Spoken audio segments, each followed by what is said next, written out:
सहनाववतु सहनौ भुनक्तु सह वीर्यङ्करवावहै तेजस्विनावधीतमस्तु मा विद्विषावहै। ॐ शान्ति शान्ति शान्तिः। गुरुर्ब्रह्मा गुरुर्विष्णुः गुरुर्देवो महेश्वरः गुरुरेव परं ब्रह्म तस्मै श्री गुरवे नमः। तस्मै श्री गुरवे नमः। ॐ पार्थाय प्रतिबोधितां भगवता नारायणेन स्वयं व्यासेन ग्रथितां पुराणमुनिना मध्ये महाभारतम् अद्वैतामृतवर्षिणीं भगवतीम् अष्टादशाध्यायिनीम् अम्ब त्वामनुसन्दधामि भगवद्गीते भवद्वेषिणी। भगवद्गीते भवद्वेषिणी।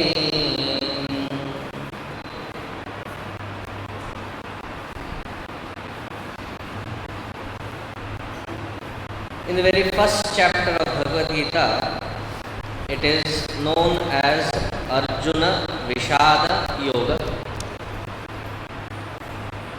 Vishada, a very sorrowful moment wherein Arjuna is heavily impacted by the situations that he is going through, and because of those situations he is terribly tormented from within. For the entire period of Aranyavasa, Vanavasa, and the continuing 1 year of Ajnatavasa, all the Pandavas along with Draupadi were moving from one place to the other constantly. The entire Pandavas and Draupadi were together. It was only Arjuna who would take off from the entire family for performing specific severe penances to acquire different kinds of astra and shastra. Because in the heart of hearts he was very, very clear. We are dealing with that family which has been tormenting us right since we were 4 or 5 years old. We are 80 plus and they are still tormenting. They would not leave us alone. They would do something crooked. And for that case of eventuality, I should use these 12 years of Vanavasa in a very judicial manner in acquiring all the skill sets that are required, which is how every intelligent person should. That if I have time and I know this is going towards that direction, I should now acquire all the skill sets possible. He acquired Indrastra, Shaktiastra, Pashupatastra. He acquired all these different astra shastras. Now for that individual who was preparing himself constantly for this eventuality. Suddenly on the battlefield, he melts down. Why is he having this meltdown? Was he not clear? Was he not sure? Or did he not know what his responsibility was? In fact, it was he who was constantly reminding the responsibility of the Pandavas throughout Vanavasa. This is soon after Vanavasa. What suddenly changed? There was a trick that was played by Dhritarashtra by sending Sanjaya as the messenger, and the message that was designed. Words are very powerful. That is why the Subhashita also says, Jihvagre vasate Lakshmi, Jihvagre mitra bandhavaha, Jihvagre shatru ripavaha api. It is all in the tip of our tongue, Jihvagre. How I speak, I can make friends, I can make enemies. And this psychology of the words and their impact on the human mind, the blind king was not blind to the effect of the words on human psychology. Even to this day, this technology is used, this technique is used. Just before there is a big cricket match to be played, the opposite team goes ballistic, trying to psychologically attack the other team. If at all we can credit this technique's inventor, Dhritarashtra can be the champion of it.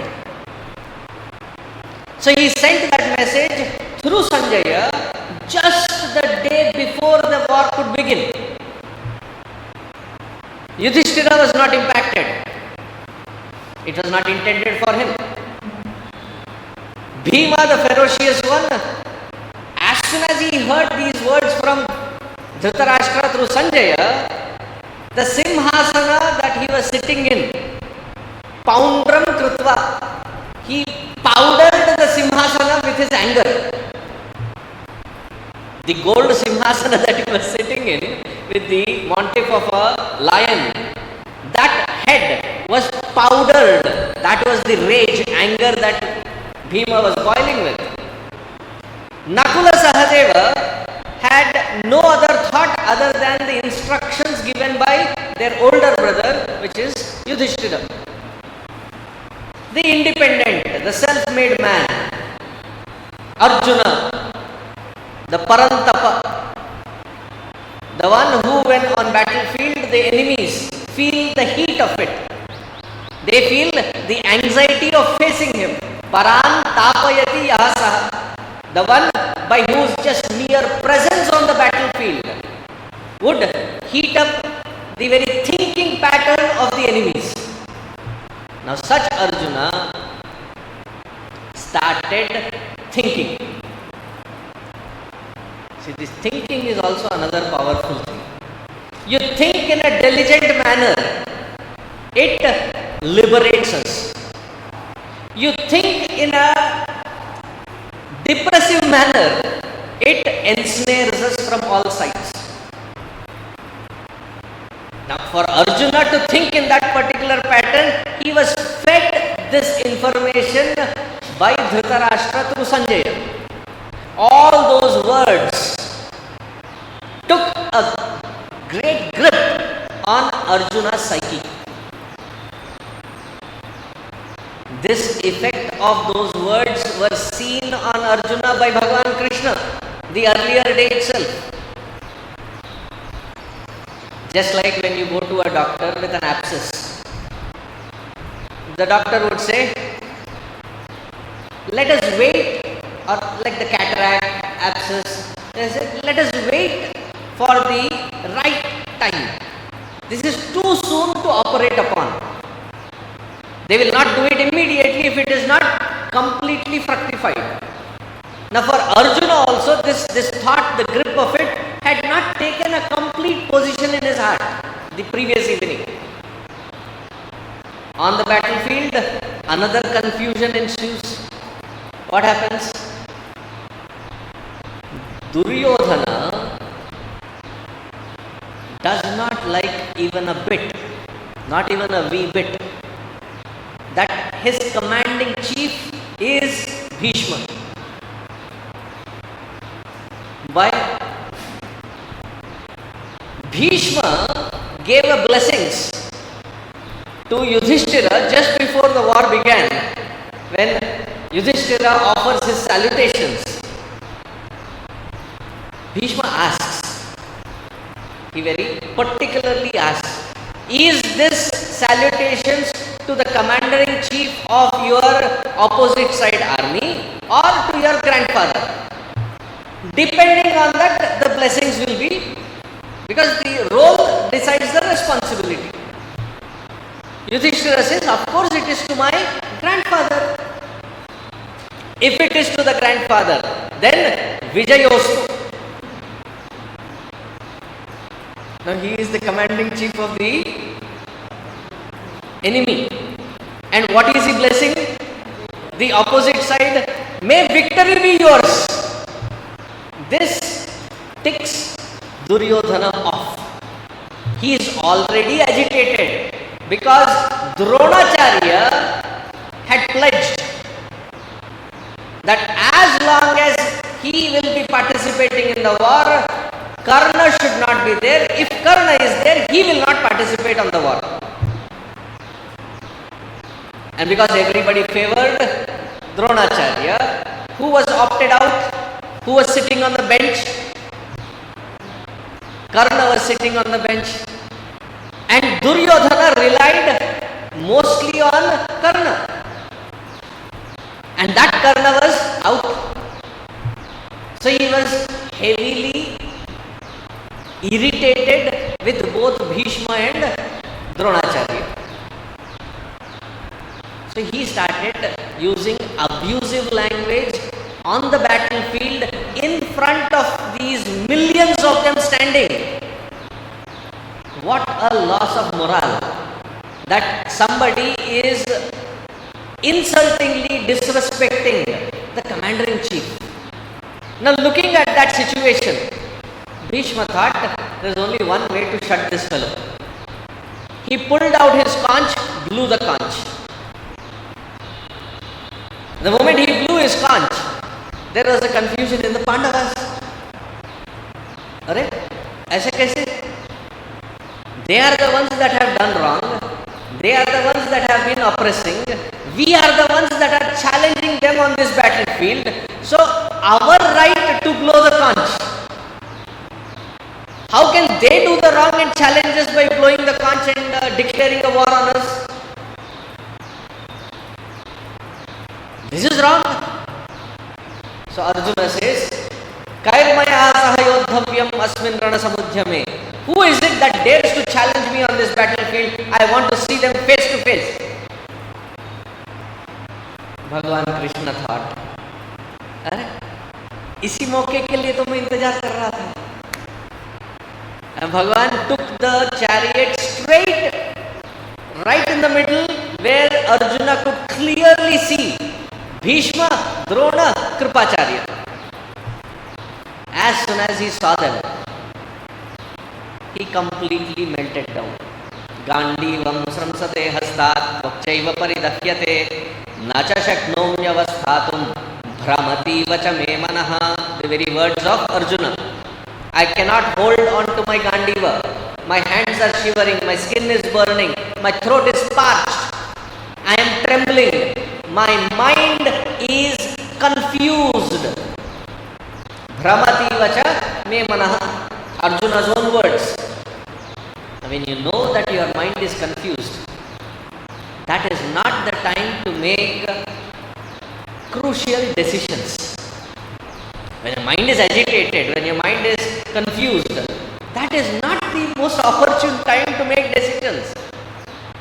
But saying that his mind is confused, he also goes along in the same breath to say, therefore, oh Bhagavan, I don't want to participate in this war. These are my reasons. One by one, Arjuna gives his reasons. That is the beauty of first chapter. You get a very good glimpse into how a good listener should listen.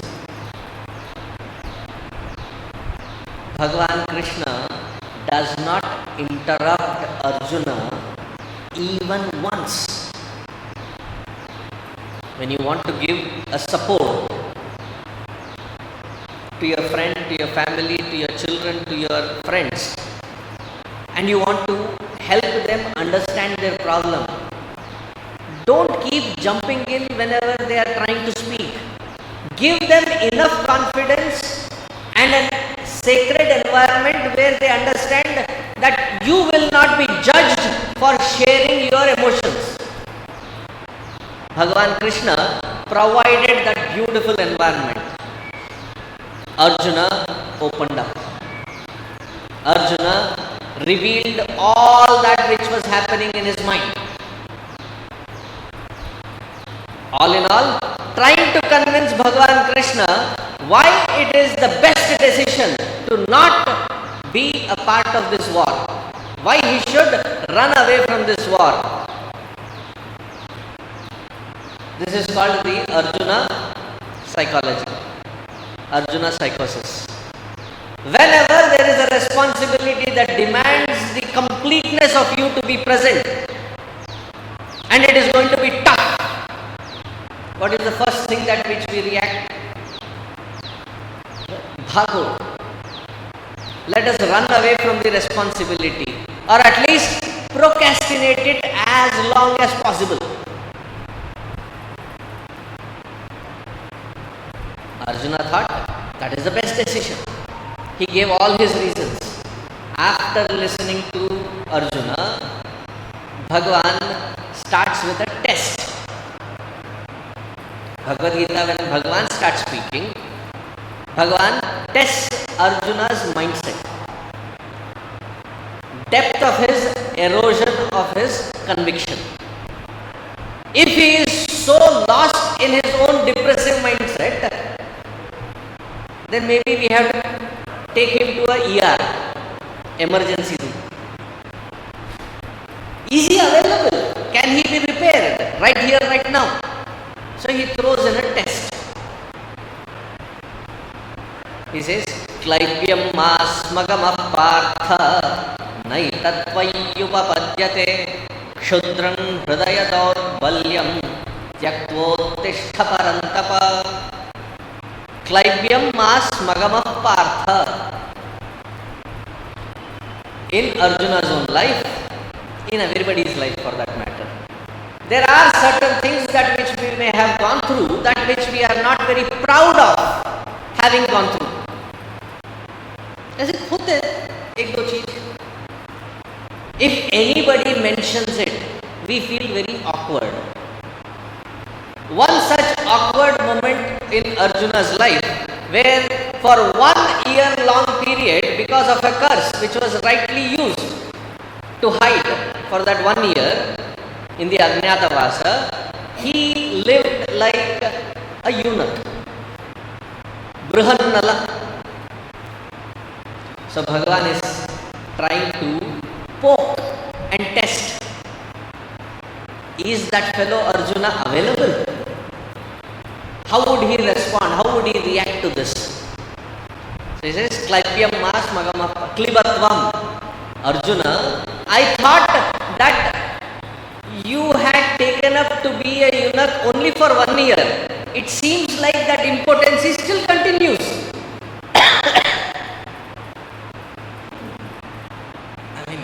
You are challenging the very manhood. Arjuna goes ballistic. You are called Madhusudana, you are called Janardana, you are called all these beautiful names because you have killed the enemies. You have killed Madhukaitapa. Therefore you have the name Madhusudana.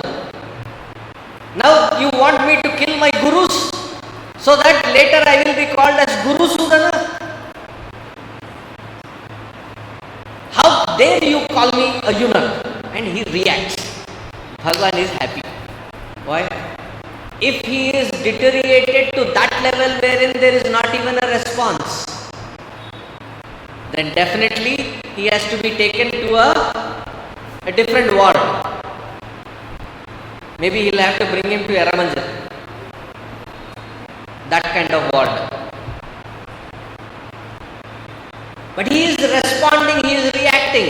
That means there is still that mind which is trying to understand what is being said. He is not accepting it, he is reacting. That means there is still that fellow available for me. That means this is something worthy of an attempt to repair. Right there, Bhagavan opens up his toolbox and starts repairing on Arjuna. For the Arjuna disease, Bhagavad Gita is the Krishna medicine. To repair, to remove all those confusions, so that he is reminded of what is his responsibility.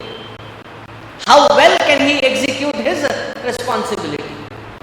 One of the factors that which he had mentioned in the first chapter is about the inability to face the death of his loved ones.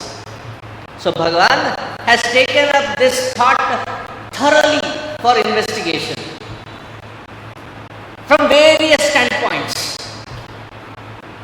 And we have seen up until the 29th shloka. If you are following this book, it's page 250. There he says, Jatasya hi, in earlier shloka, 27th shloka, he says, Jatasya hi dhruvo mrityuhu dhruvam janma mritasya cha tasmad pariharyerthe natvam sochitum arhasi. The first message of Bhagavan and the last message of Bhagavan through this Bhagavad Gita. Upakrama, Upasamhara, it is called. Shadvida Linga Nirnaya. Whenever there is a poetry written, a text written, or a contextual, essay is written, there is a certain sutra that has to be followed. Sometimes when we are sitting just for, catching up with family members, when we start talking, it gets into gossip. And we keep talking through the night. We don't know where we start and where we end. There is no head and tail, there is no connection to it. A text, an essay, a poetry, or a siddhanta when taken, it has to be something which is connected, that the start and the end has to be in the same theme. It cannot be head and tail different ways. The first message that Bhagavan gives in the 11th shloka, Ma Shucha, thou shalt not grieve. The last shloka that Bhagavan gives to Arjuna, Sarvadharman parityajya mamekam sharanam vraja aham tva sarvapapebhyah mokshayishyami ma shucha. That thought, ma shucha, has been consistently maintained. The beauty of a speaker. We saw in Krishna, Bhagavan Krishna in the first chapter, the beauty of a listener. The beauty of an erudite scholar, the way they speak, that the theme that has begun starts and ends within that theme. It cannot be all over the place. Sometimes when I get the opportunity to listen to some erudite scholars, this consistency is lost. Very inspiring, discussion or a dialogue that they have. They start with one topic, while discussing it, they give an example, they quote something, that quote reminds them of something, they go into another channel, and from there they go to 2 hours they have spoken, and when you try to sum it up, they have gone all over the place, nothing crystal clear given. That clarity of purpose is very beautifully seen. He starts with a message, Ma Shucha. He ends the message, Ma Shucha. That being born as a human being, there will be tormenting, troublesome, miserable experiences that each one of us has to go through, cannot avoid. Even Vedanta doesn't promise us that because you are listening to Vedanta or you have come to Bhagavan, suddenly the problems will evaporate. And that is not the promise that any Shruti, any scripture has ever promised. For that matter, that Vigraha of Bhagavan Krishna, that which we carve, sanctify, do the Prana Pratishtha, do the Shodashopachara Puja daily, that very Vigraha was in a live format accessible to Pandavas. Did you think that Bhagavan removed the problems of Pandavas? He helped them understand the situation and helped them go through it efficiently.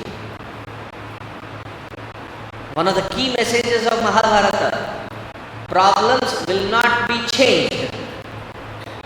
Instead, change your vision to face the problems successfully. Just because there are problems, you don't have to be grieving about it every moment of the life. Probably that is why they say people become sentimental. Every centimeter of the life, they become mental, sentimental. I mean, wrong way to do this Vyutpatyartha, but it serves the purpose. Every twist and turn, you don't need to be buckling down with the pressure of the situation, saying it is too difficult to handle. It is my life that is unfolding, my situation that is unfolding.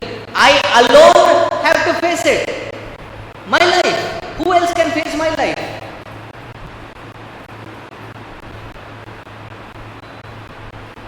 And the best part is, wherever you go, your set of experiences called prarabdha, they will unfold right there.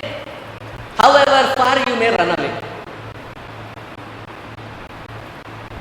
Why?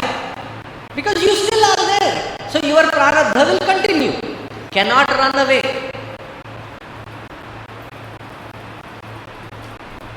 Therefore, Arjuna, jatasya hi dhruvam mrityuhu dhruvam janma mritasya cha tasmad pariharyete natvam shochitum arhasi. In this world, everything is, of course, temporary. Birth, as soon as somebody is born, death is guaranteed.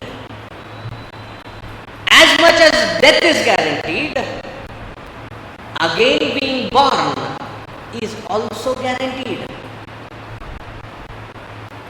This cycle of birth and death of that particular jiva, the enlivening factor, that continues. Meaning that fellow who is enlivening this body, that fellow persists through these different lives.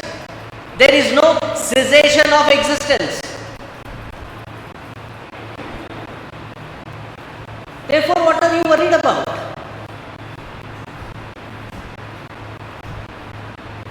When people understand this, Ascharyavat pasyati kaschidenam, Ascharyavat vadati tathaiva chanyaha, Ascharyavat chainam anyashrunoti, Shrutvapyenam vedana chaiva kaschit. When they hear this and they understand this, Ascharyavat pasyati,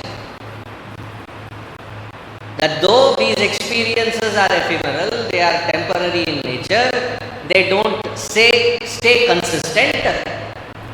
That who is enlivening, because of which all these experiences can be experienced, that enlivening factor continues. The experiences around keep changing. In all, what is death? Another experience. Just like when you go back home, you change from these clothes into the night clothes. Pajamas or what you call nighties. You change. When you leave these clothes, do you become sentimental? I have to give up these clothes. Is there even an ounce of sentimentality there? फटाफट निकाल दिया, दूसरा पहन लिया. For that enlivening, that jiva, death is also like that, giving up this external encompassing layer and wearing a new one. Good. When we reach to old age, what happens? Every limb has a separate sound to it, doesn't it? When we sit and get up, the knees speak, the hips speak, the back speaks. Sounds come. The body has become aged, so it will be dropped, and then you will get a new version of it, depending on what we have earned as Papa Punya. Accordingly, the newer body will be. The old will be discarded. And this is the natural course of the entire nature. Everything that which is born will have to die, will have to perish. Thank goodness that this happens. With this happening, our population, human population,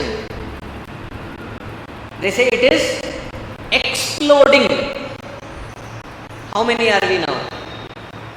Close to 8 billion. And who is the foremost contributor?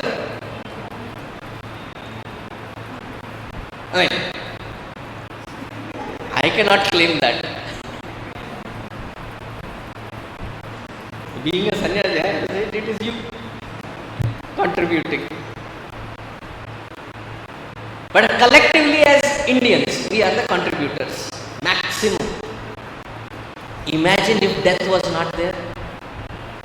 Our ancestors were still there. Now you go to Gachibowli, Manikonda side, there are like 10,000 apartments in one complex. That entire complex would have been our family members.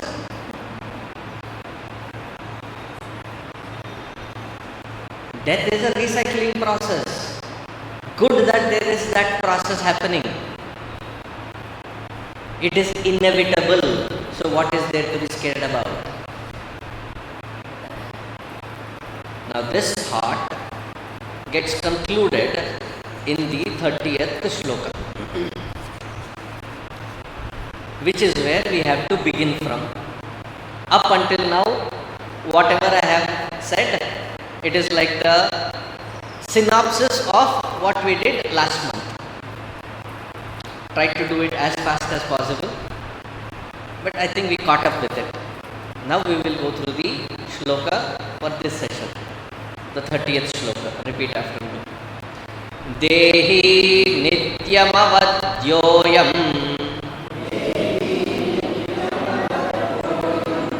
Dehe sarvasya bharata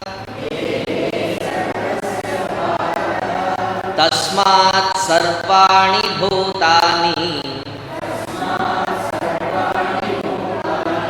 Natvam shochitum arhasi.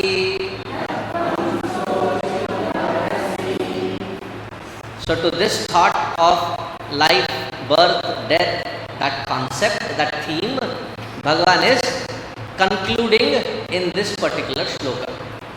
Dehi nityam avadhyoyam Dehe sarvasya bharata Tasmat sarvani bhutani Natvam shochitum arhasi. You cannot deserve to be grieving about that which is a natural happening, natural phenomena, inevitable phenomena. Understand it, come to terms with it. Natvam shochitum arhasi. What is the natural phenomena? Dehi nityam avadhyoyam. That who is enlivening this body, that principle is avadhyoyam, indestructible, cannot be destroyed. We have seen this logic earlier. There are 5 elements: earth, water, fire, air, space. From the grossest to the subtlest, in the same order.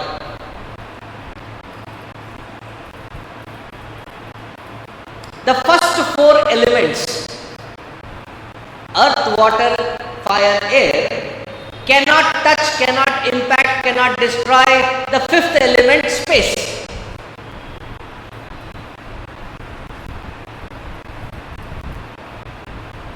With the earth are various instruments,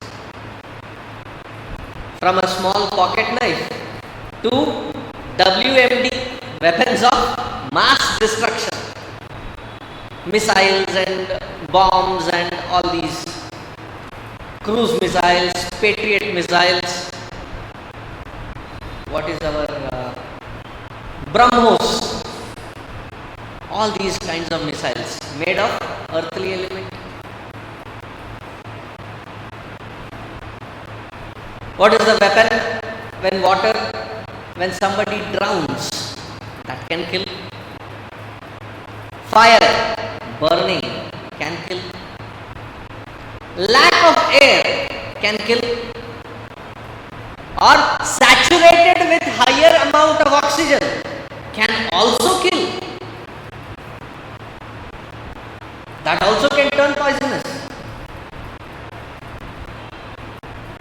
Air can kill. None of these 4 elements can impact or kill or destroy the 5th element, space.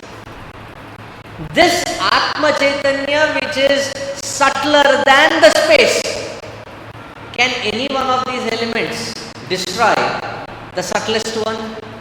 When they are incapacitated to destroy one among their own biradari, the 5th element, it cannot destroy. How can that destroy this Atma Chaitanya? Avadhyoyam, cannot be destroyed, indestructible. Is it only for superheroes that they cannot be destroyed? That Atma Chaitanya cannot be destroyed? No. Dehe sarvasya bharata. This Atma Chaitanya in all formats of being cannot be destroyed. Therefore, Arjuna, natvam shochitum arhasi. This is an inevitability and it is a naturally occurring process, and this naturally occurring process cannot destroy. Therefore, what are you grieving about? And Bhagavan is not mocking the psychological meltdown of Arjuna. Gandivam samsate hatta takteva paridaya. What are you crying about? Get up! He is not mocking it. He is giving the absolute reasons, the very cause which he said why he has to stop the war. He is showing clearly why those reasons are hollow. The best way to deal with everything is sit down and talk it out. But when you are talking, your logic and depth has to be more pervasively deep and clear than the one who is confused. And that amount of clarity is what Bhagavan is trying to provide to Arjuna. If the fellow who is sharing their confusion and you listening, you empathize with it, and you also start becoming sentimental along with him, then you both can sing दो दीवाने शहर में, रात हो या दोपहर में, two to tango. That is not how a solution can be gathered. When you understand the problem without mocking the problem, you have to go deeper, pervasive, and that clarity has to be given. And that Bhagavan is providing for every logic that Arjuna has stated in the first chapter. Now, so far about the the enabling life force, that it is indestructible, that he has proven beyond words. Now he takes the next theme, which is of the field of responsibility. So here he says in the 31st shloka, repeat after me, Swadharmamapi chabekshya na vikampitum-arhasi dharmyad-yuddhat shreyonyat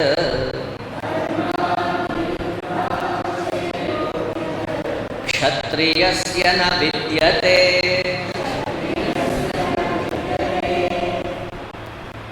Now let us talk about Swadharma. Now this word Swadharma is a very powerful, very broad spectrum word.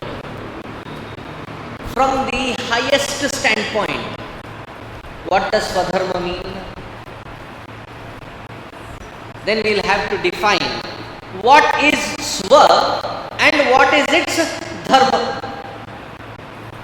First we have to define what is Swa and then its Dharma. In order to define its Dharma, we have to understand what is Dharma. The right questions to ask to find the depth of its meaning. Dharma means what? That which even the beggar on the streets reminds us of. Babu, Ayya, Dharmam Jayandi.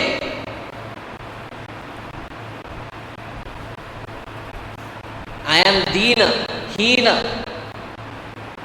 You are somebody who is having it all.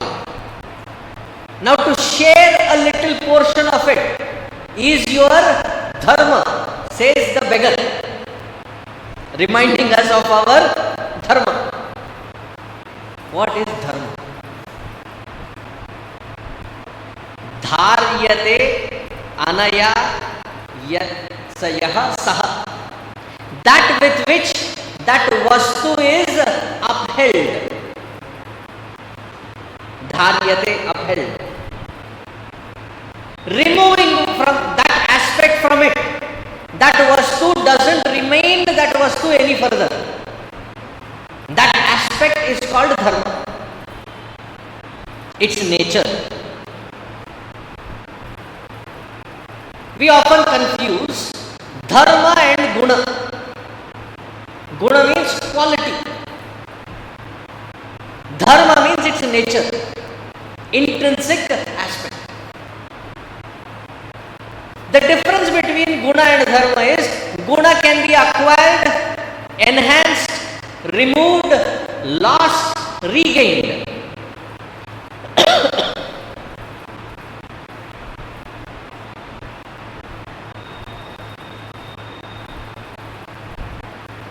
You get a cup of tea. While you are sipping, you got engrossed in reading the newspaper or whatever you were busy with. Your attention came back to the tea again. अरे चाय पिए जैसा नहीं लग रहा है. I feel not complete with my morning ritual of tea. So you see, it is still there. You just had few sips. By the time your attention went to it, what has happened? The tea has become cold. Nowadays in every house there is an instrument. You put this in that instrument and press 20 seconds, 30 seconds, and then it reboils the tea for you. Again, garma garam in your hand. The liquid, its guna can be hot, can be cold, can be lost, can be gained. If lost, can be regained. Right? Guna means quality. Qualities can be gained, qualities can be lost, qualities can be reinstated. They are not permanent. Water, what is its guna? To wet a surface, the sapidity is called its dharma. Right? That is its dharma. In whatever state that water is, it does not lose that dharma. Whether it is in liquid state, solid state or gaseous state, it can still carry that sapidity, that wetness. Can in the gaseous state water wet things?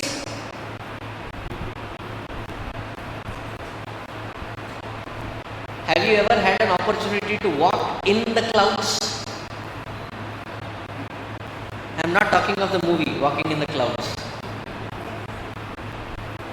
Walk in the clouds. When you walk, once going from Gangotri to Gomukh, there are about 21 kilometers. There are some amazing heights that you have to scale, and as you get to that height, you literally have to walk through those clouds. After the first time, now I have understood. While you walk through the clouds, you have to wear the the poncho. Why? The first time I went, I came across, didn't feel like it was rain. It was pure clouds. But when I came across to the other side, away from the clouds, I see my entire sweater or jacket that I was wearing was wet, dripping wet. Even in the gaseous state, it can wet. In the solid state, as ice, can it wet? Of course it can wet. Obviously in the liquid state, we all have the experience. So in any state of its existence, its dharma is not lost. Am I getting across? That which is permanent, consistent, cannot be lost is its dharma. Fire, what is its dharma? Heat and light is its dharma.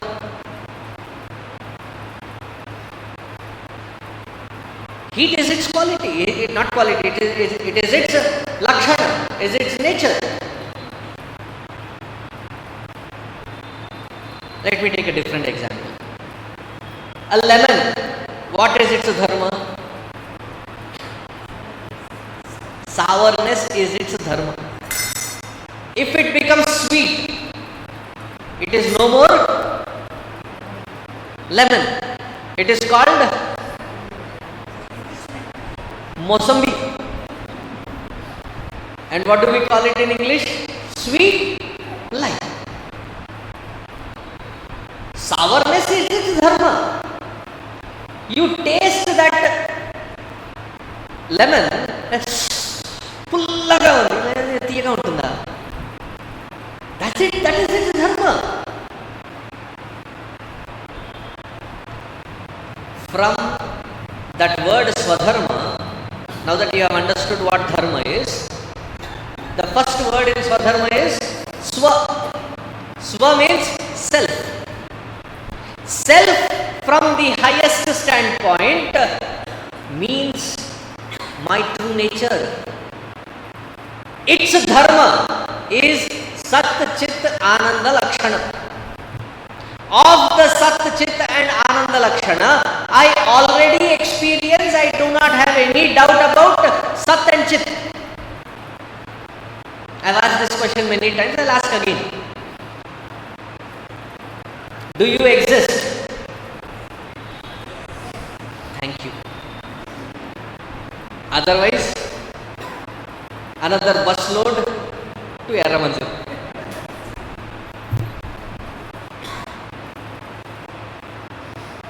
Do you ever turn to somebody next to you?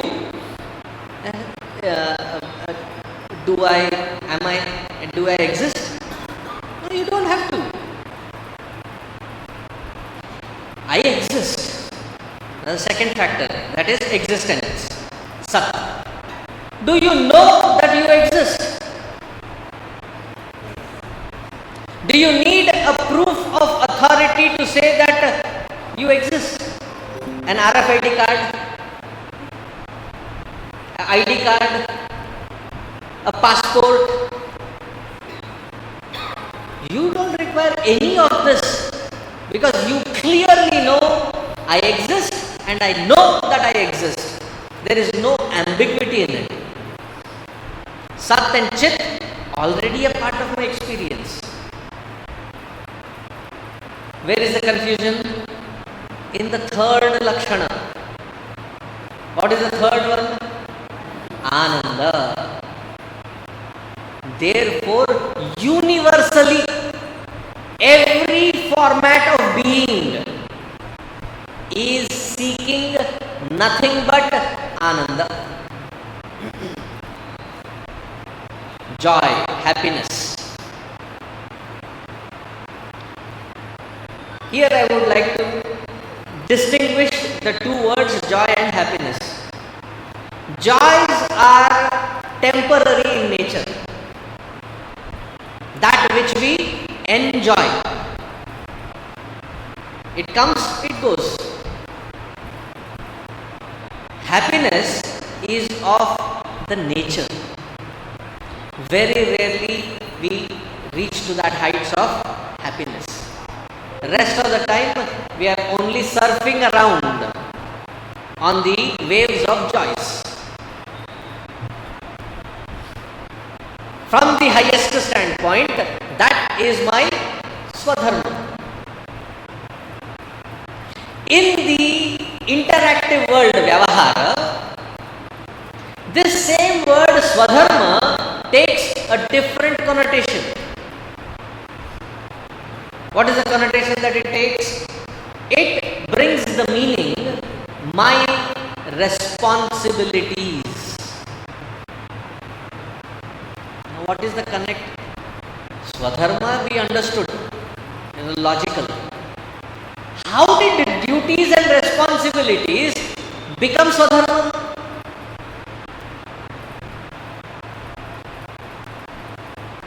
The connection is, the connecting bridge is that in order to completely revel in my own true nature of Ananda,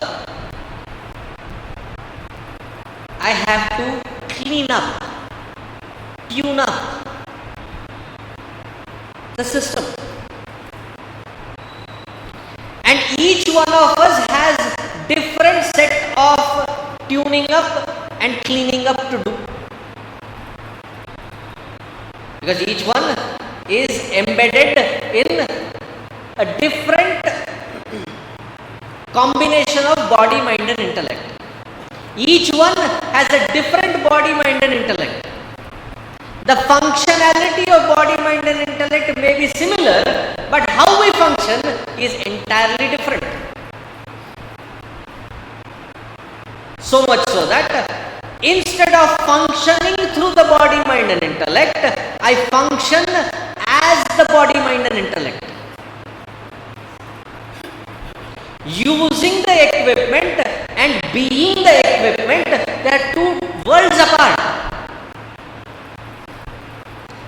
Just to make it sound ridiculous, you all drive vehicles, right?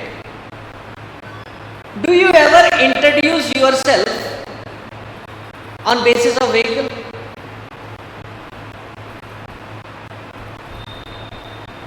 Hello, glad to meet you.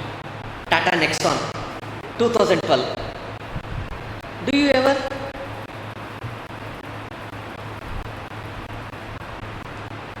I am Maruti 800 1998. Do you ever relate yourself to the world with respect to the vehicle that you are driving? There is a distinct clarity in our understanding that that is something which is used by me and not me. But with respect to this body, mind and intellect, which are supposed to be the instruments that I am using, I do not function from the understanding that I am using this body, mind and intellect, but I function from the perspective that I am this body, mind and intellect. Therefore, if somebody says something about my body, so why body? That which is wrapping around the body, even if you give a good compliment on that, Mursipotar. What a beautiful sari you are wearing. Thank you. ओए, तुमको कुछ नहीं बोला, तुम्हारे साड़ी को बोला है. But what is it that we get carried away by? That also is me. Look at the Vyamoha. Okay, this was in the pleasantries. Now we have become so touch me not kind of a thing. A fact should not be called as fact.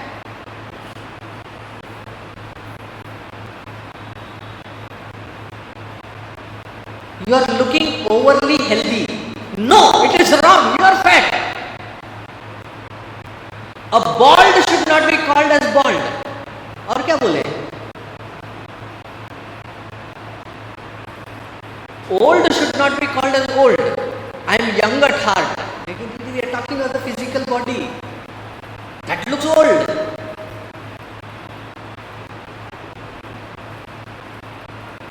See, when I have mentioned this also, when you look at the Ashtottara Shatanamavali of Ganeshji, he is not shy of being what he is. One of the names, Lambodharaya Namaha. Lamba Udara, big bellied. He doesn't look at it as being criticized. It is a statement of fact. Usually the elephants have their trunk straight, but he has Vakra Tundaya Namaha. His Tunda is twisted. Ekadantaya Namaha. This is a very, very touchy one. Ekadanta means, is it that you have lost one tusk, or is it that you are left with one tusk? It can mean both. Whatever it means, he wears it on his sleeve. He is not shy about it. Whereas we become touchy. Old should not be called as old. Okay, let us talk to a young fellow. A little fellow, come here. I am not little, I am big. Alright? Instead of functioning through the body, mind and intellect, we behave as though we are the body, mind and intellect. This identity is what is ripping us away from our own nature.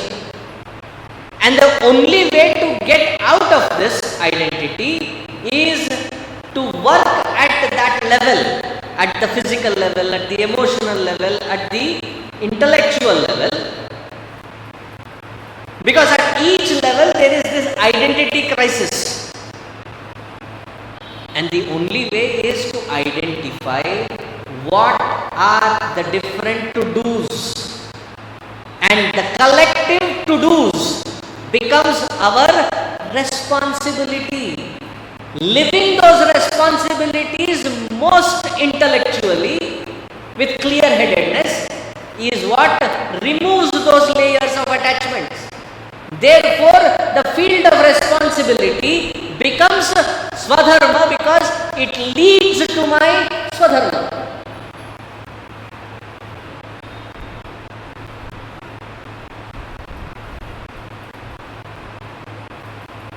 If coming to Hyderabad,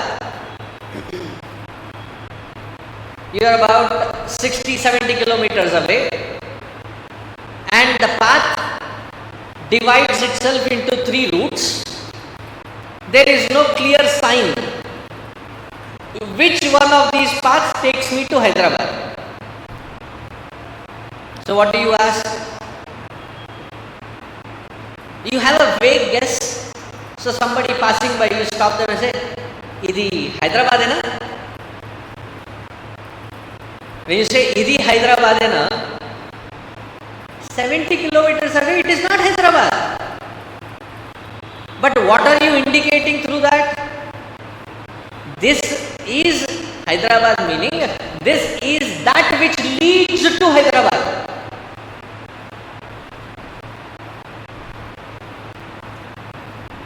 When you are rushing, little delayed to the railway station,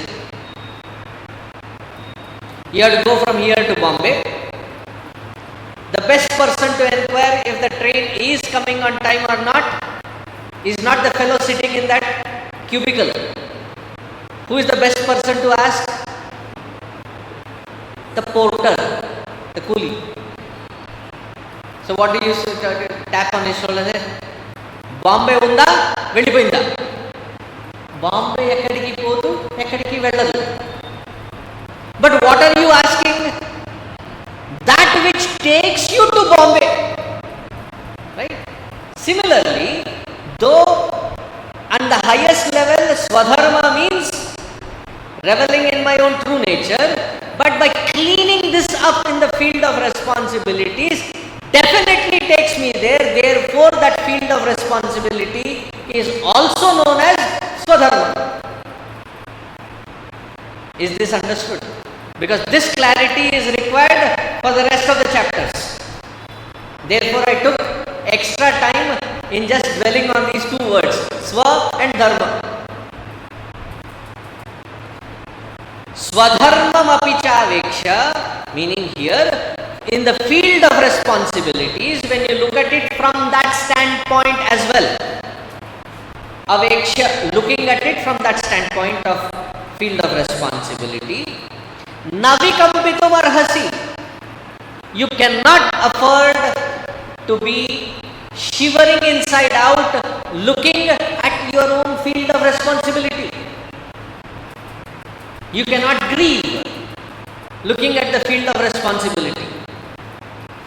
Here specifically, what is Arjuna's field of responsibility? First we will look at it, then I will generalize it.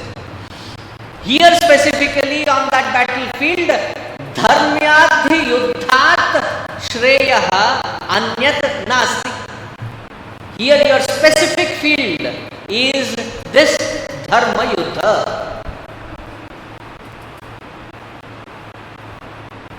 Why is it called dharma yuddha? See, whenever in the olden days, in the Mahabharata times, up until the oppressors came in as the Muslim invaders or the Christian invaders, up until that time, whenever there was yuddha, the decorum of yuddha was that it has to be a dharma yuddha.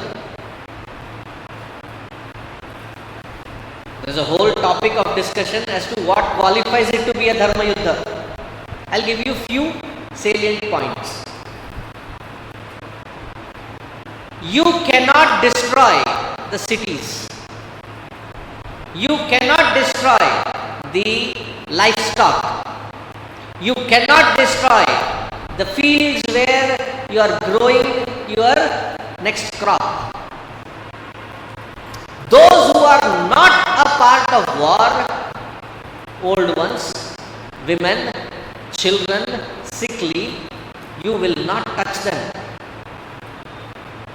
Therefore, most of these wars were away from the two kingdoms in an ascertained area where they challenge each other.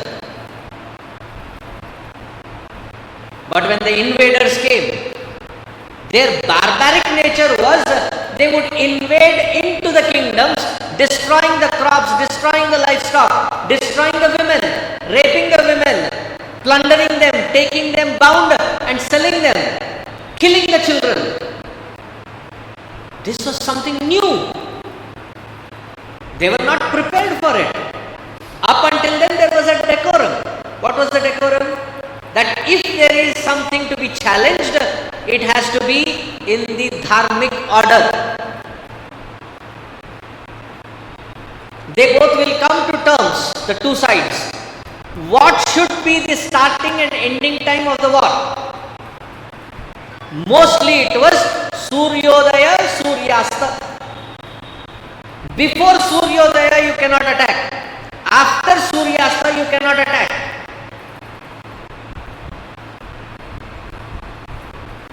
When the Kauravas breached that is when they brought in Bhima's son Ghatotkacha. Because he was adept at fighting even during the night times. He was born with night vision goggles. He could see clearly in darkness. So he was brought in. Why? Because it was breached by the Kauravas. It cannot be breached. Dharma Yuddha means so much so that if your opponent has lost his chariot, either you have to provide them a chariot to fight with, or you get off your chariot and challenge them. If they have lost an instrument, you throw them an instrument or you come down to fist fighting. Mushtika Yuddha. In the case of Abhimanyu, all of these norms were broken by the Kauravas.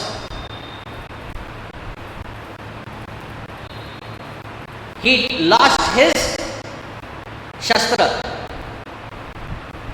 On that individual who did not have any Shastra, 6 people attacked him from all different directions, knowing that leaving him, giving him another instrument, will be calling for their own death. They finished him on the battlefield. That was called Adharma Yuddha.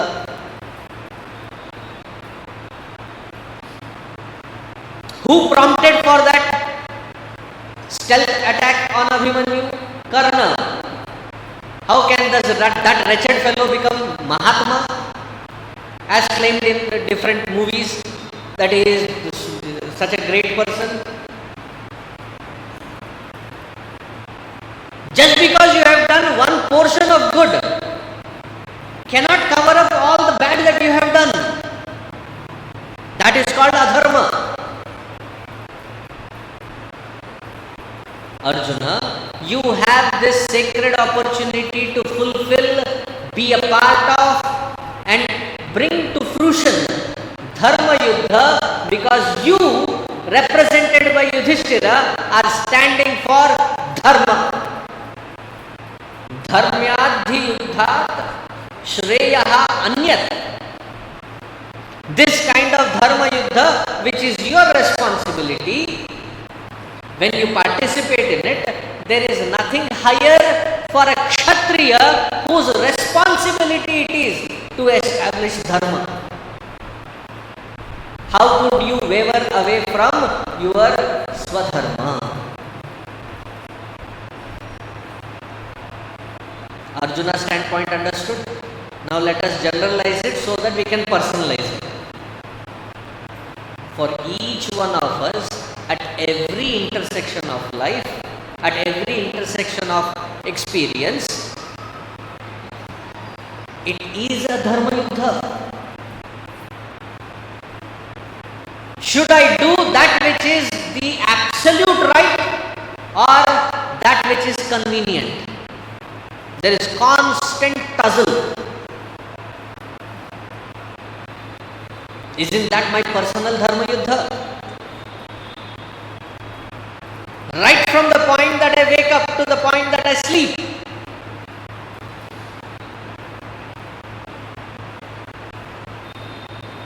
These days people say they are addicted to the small screens.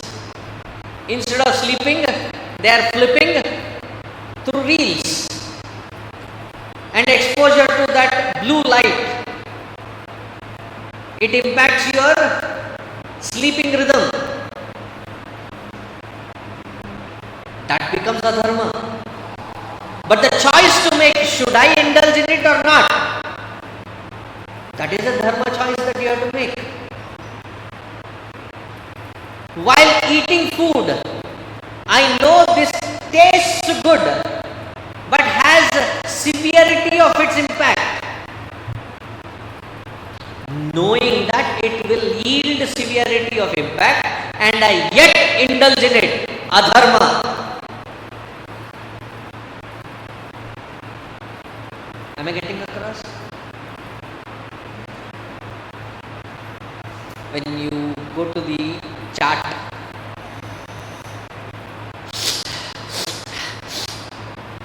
Ganga, Yamuna, Saraswati flowing.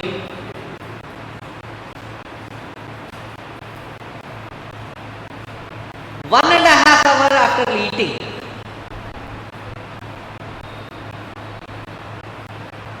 इधर से इधर तक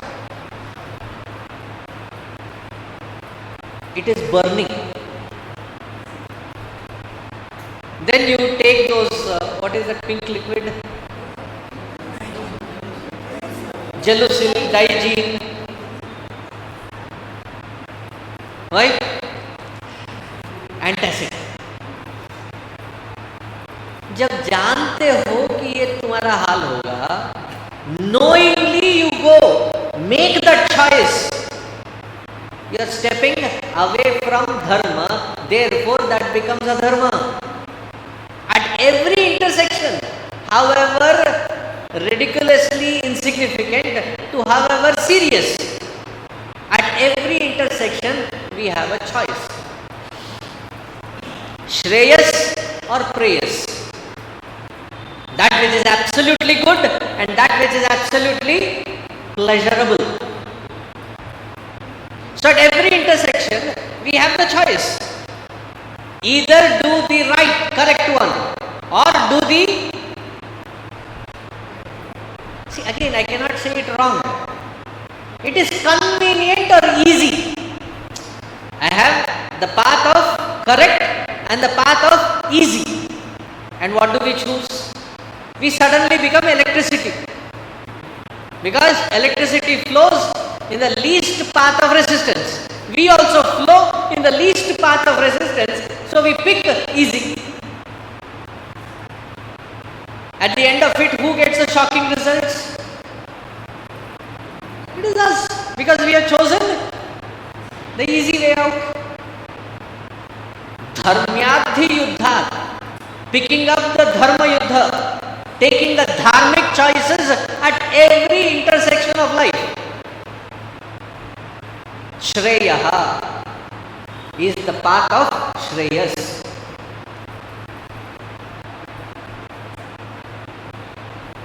This is Kshatriya, meaning the field of action where you have to be diligent about every single choice that you live. Because all these choices cumulatively come back to bite us in the most inappropriate times, when we are least prepared for it. And then everybody claims, I don't know why is this happening to me. And the claims are so ridiculously high. I have not even hurt an ant. Ant को मारा नहीं होगा, बहुत बड़े बड़े चीजों को मारा है. All the wrong choices.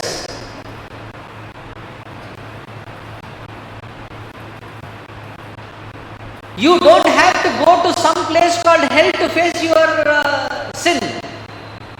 Your own adharma yielding your mind to restlessness, misery here and now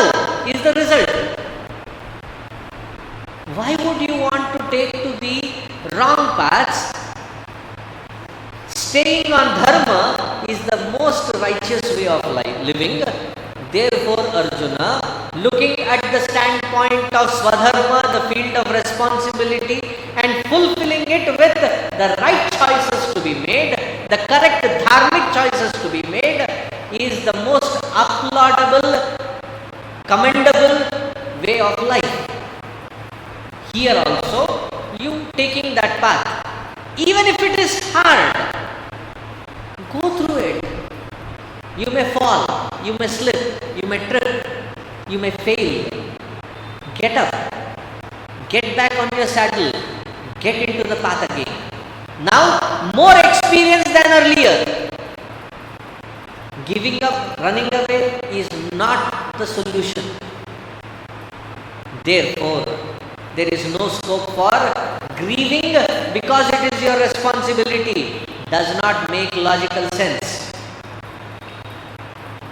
Swadharmam apichaveksha navikampitum arhasi dharmyadhi yuddhat shreyonyat kshatriyasya na vidyate. Now Bhagavan is personalizing this Swadharma to Arjuna in the next shloka, 32nd shloka. Yadrachaya chopapannam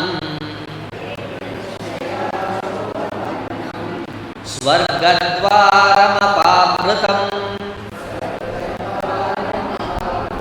Sukhina kshatriyah partha Labhante yuddhamidrisham.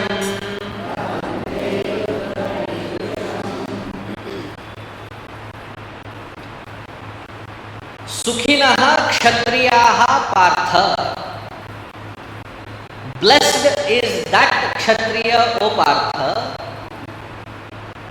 who is given an opportunity, for whom this opportunity unfolds by itself, yadrichaya, by itself, of participating in the dharma yuddha, to fight in such battles. Swarga dwaram apavritam. Your dwara, visa, a very long visa for Swargaloka is opened up, stamped and given. When you participate in a dharma yuddha, you have two options. Either you win or you die. You win, you have the kingdom. You die, you get Swarga. Both ways you benefit by fulfilling this responsibility. Swarga dwaram apavritam is opened up. Therefore, there is no better opportunity for a kshatriya than a dharma yuddha in midst which you are standing right now. Arjuna's standpoint done. Now let us personalize it for us.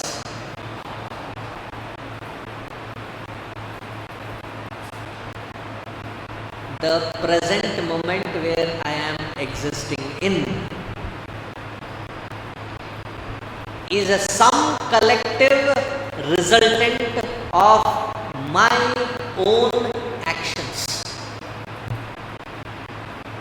With what intention, with what intensities, with what kind of bhava, with what kind of satvika, rajasika, tamasika bhava that I attended to it earlier, it will yield the result.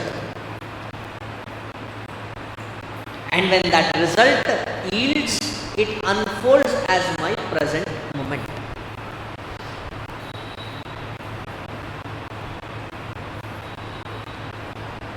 Who has designed this present moment?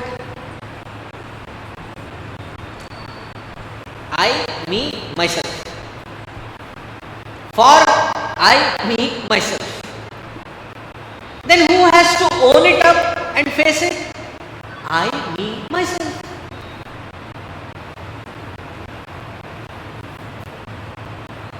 But whenever we face the responsibilities, we have long face. Baba, Monday, I have to go to the job again.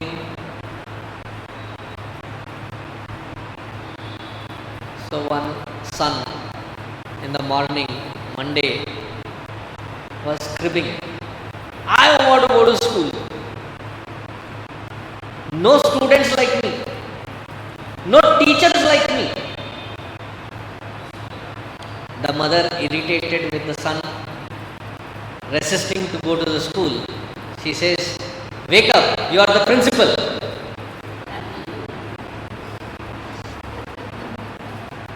With your field of experience, how can you try getting away from it?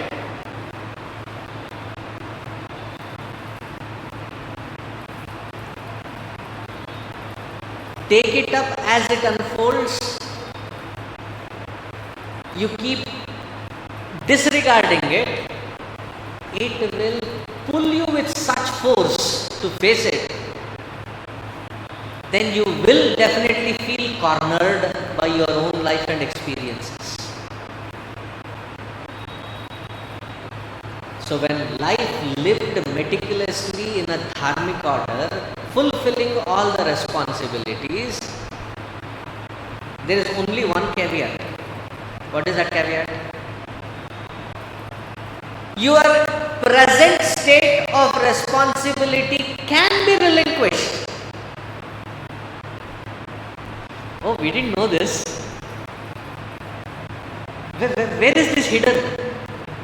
You can relinquish your present state of responsibilities, provided you take a higher responsibility.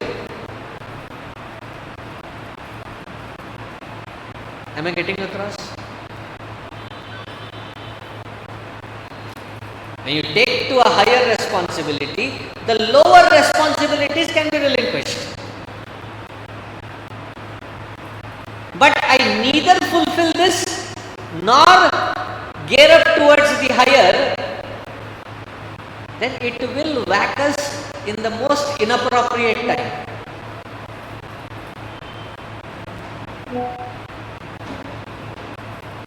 Therefore it is called karma chakra. छूटेगा नहीं, आकर फिर पीटेगा if you don't face it at the right time. See, Bhagwan's Sudarshana, the chakra, what a beautiful name. The name itself is Sudarshana. Till when, how long this chakra will keep repeating? Until you wake up to have this vision. It will not give up. Kala chakra, karma chakra, janma marana chakra, all of this will be repeated until you raise up to have this vision, to own up responsibilities and diligently deliver each responsibility. Even from this standpoint, as a Kshatriya, it is but your responsibility, Arjuna, to fulfill it. You get the best of both worlds. Supposing you say, you don't want to fulfill your responsibility, then what happens? Then Bhagavan says, Atha chet tvamimam dharmyam sangraman na karishyasi tatasvadharman kirtincha hitva papamavapsyasi.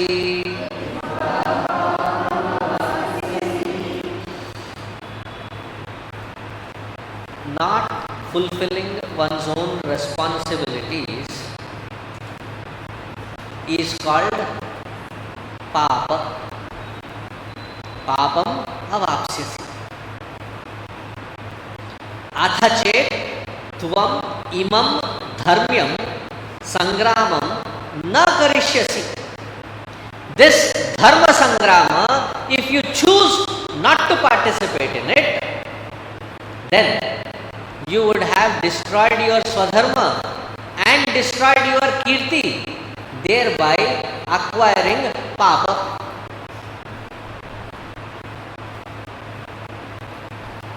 The way the Shruti describes papa is not like the sin which is described in the Abrahamic religion. Here, verily, papa means the agitated, restless, non-peaceful mind. That itself is called papa. It is not about a posthumous reality where after you are done you will face. Right here and now. Papam avapsyasi.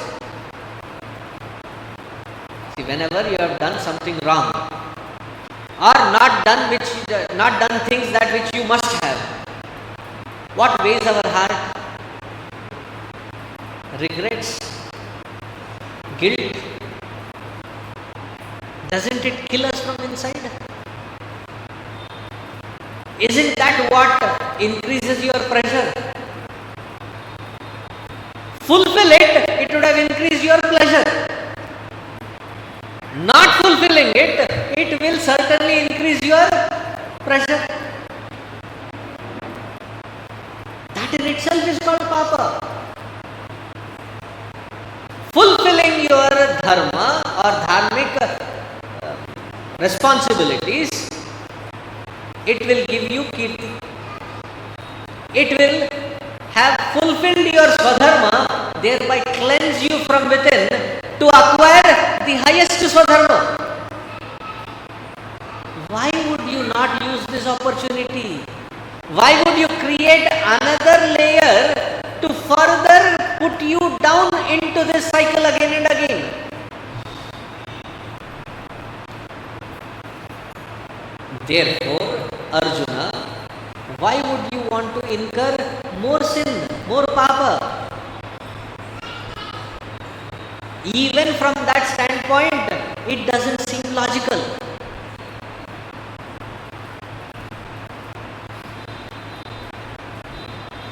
To emphasize